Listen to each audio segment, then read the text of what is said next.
എല്ലാ വിദ്യാർത്ഥികൾക്കും പുതിയൊരു വീഡിയോയിലേക്ക് സ്വാഗതം. ഈ വർഷത്തെ national eligibility cum entrance test NEET UG 2024 പ്രവേശന പരീക്ഷ നാളെ ഉച്ചയ്ക്ക് 2 മണി മുതൽ വൈകിട്ട് 5:20 വരെ നടക്കും. അപ്പോൾ മെയ് 5-ാം തീയതിയാണ് അതായത് നാളെയാണ് ഈ ഒരു പരീക്ഷ നടക്കുന്നത്.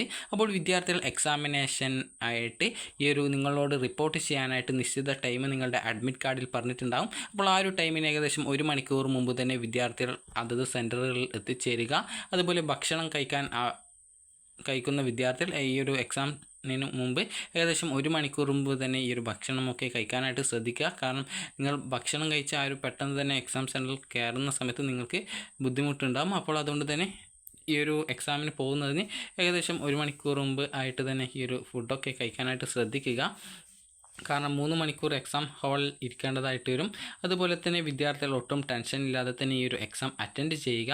അതുപോലെ തന്നെ വിദ്യാർത്ഥികൾ എക്സാമിനേഷന് പോകുന്ന സമയത്ത് നിങ്ങൾക്ക് കൊണ്ടുപോകാൻ സാധിക്കുന്ന കാര്യങ്ങൾ, അതായത് എക്സാം ഹാളിലേക്ക് കൊണ്ടുപോകാൻ സാധിക്കുന്നത് നിങ്ങളുടെ അഡ്മിറ്റ് കാർഡ്, അതുപോലെ തന്നെ പ്രൊഫോർമ.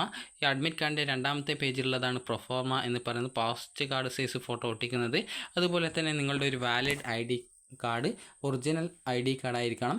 അത് ആധാറോ അല്ലെങ്കിൽ ഡ്രൈവിംഗ് ലൈസൻസോ പാൻ കാർഡോ അതുപോലെ മറ്റ് നിങ്ങളുടെ ഫോട്ടോ ഒട്ടിച്ചുള്ള ഏത് ID കാർഡും, ഗവൺമെൻറ് ഇഷ്യൂ ചെയ്തിട്ടുള്ള ഏത് ID കാർഡും നിങ്ങൾക്ക് ഉപയോഗിക്കാം. പക്ഷെങ്കിൽ ഒറിജിനൽ ഡോക്യുമെൻ്റ് ആയിരിക്കണം. അക്കാര്യം വിദ്യാർത്ഥികൾ ശ്രദ്ധിക്കുക. അതുപോലെ തന്നെ നിങ്ങളുടെ 2 അഡീഷണൽ ഫോട്ടോഗ്രാഫ്, അതായത് പാസ്പോർട്ട് സൈസ് ഫോട്ടോയാണ് വേണ്ടത്. അത് അറ്റൻഡൻസ് ഷീറ്റിൽ ഒട്ടിക്കുന്നതിന് വേണ്ടിയിട്ടാണ്.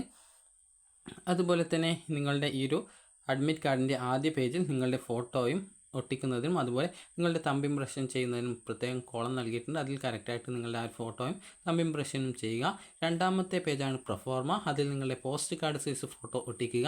ഈ ഒരു 2 പേജും നിങ്ങൾ ഈ ഒരു എക്സാമിന് പോകുമ്പോൾ എടുക്കേണ്ടത് നിർബന്ധമാണ്. അക്കാര്യം വിദ്യാർത്ഥികൾ പ്രത്യേകം ശ്രദ്ധിക്കുക.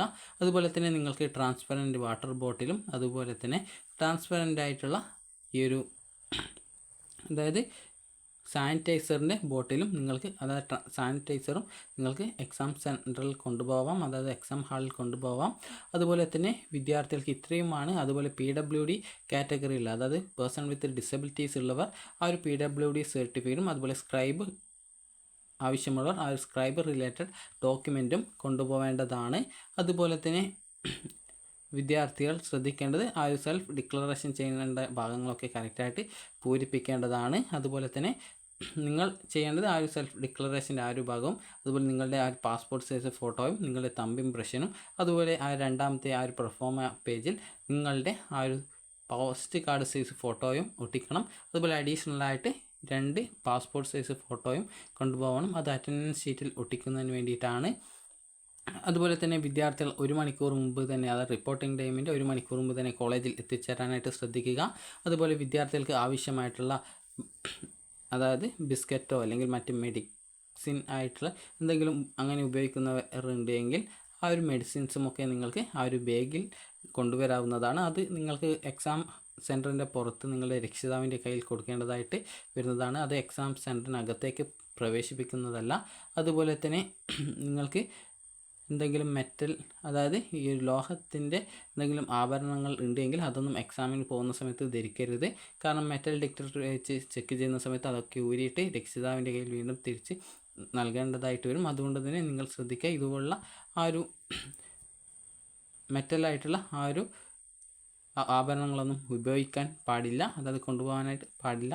അതുപോലെ തന്നെ നിങ്ങൾക്ക് എന്തെങ്കിലും ഈ ഒരു റിലീജിയൻ വൈസ് എന്തെങ്കിലും ഡ്രസ്സ്, അതുമായി ബന്ധപ്പെട്ടുള്ള കോസ്റ്റ്യൂംസ് ഉണ്ടെങ്കിൽ നിങ്ങൾ അതായത് ഈ ഒരു എക്സാം സെൻറ്ററിൽ നേരത്തെ തന്നെ ഈ ഒരു ചെക്കിങ്ങിനായിട്ട് ഹാജരാവേണ്ടതാണ്.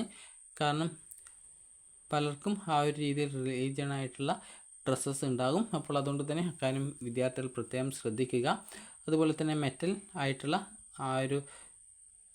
മെറ്റലായിട്ടുള്ള ഒരു സാധനം നിങ്ങൾ യൂസ് ചെയ്യാൻ പാടില്ല. കാരണം മെറ്റൽ ഡിറ്റക്ടർ വെച്ച് ചെക്ക് ചെയ്യുന്ന സമയത്ത് അതൊക്കെ റിമൂവ് ചെയ്യേണ്ടതായിട്ട് വരും. അതായത് നിങ്ങൾക്ക് ഇപ്പോൾ നിങ്ങൾ പിന്ന് ഉപയോഗിക്കുന്നുണ്ടെങ്കിൽ ആ ഒരു പിന്ന് ഉപയോഗിക്കാനായിട്ട് പറ്റുന്നതല്ല. അക്കാര്യങ്ങളൊക്കെ വിദ്യാർത്ഥികൾ പ്രത്യേകം ശ്രദ്ധിക്കേണ്ടതാണ്. അതുപോലെ തന്നെ ഇലക്ട്രിക് ഉപകരണങ്ങളും നിങ്ങൾക്ക് ഈ ഒരു എക്സാം ഹാളിൽ കൊണ്ടുപോകാനായിട്ട് സാധിക്കുന്നതല്ല. ഇക്കാര്യങ്ങളൊക്കെ വിദ്യാർത്ഥികൾ ശ്രദ്ധിക്കുക. നിങ്ങൾക്കുള്ള നിർദ്ദേശങ്ങൾ നിങ്ങളുടെ ആ ഒരു അഡ്മിറ്റ് കാർഡിൻ്റെ 3ാമത്തെ പേജിൽ നൽകിയിട്ടുണ്ട്. അതുപോലെ തന്നെ OMR ടൈപ്പാണ് ഈ ഒരു ക്വസ്റ്റ്യൻ ആൻസർ ഉണ്ടാവുക. അതുകൊണ്ട് തന്നെ കറക്റ്റായിട്ട് തെറ്റാതെ ഈ ഒരു ആൻസേഴ്സ് ഒക്കെ ചെയ്യാനായിട്ട് ശ്രദ്ധിക്കുക.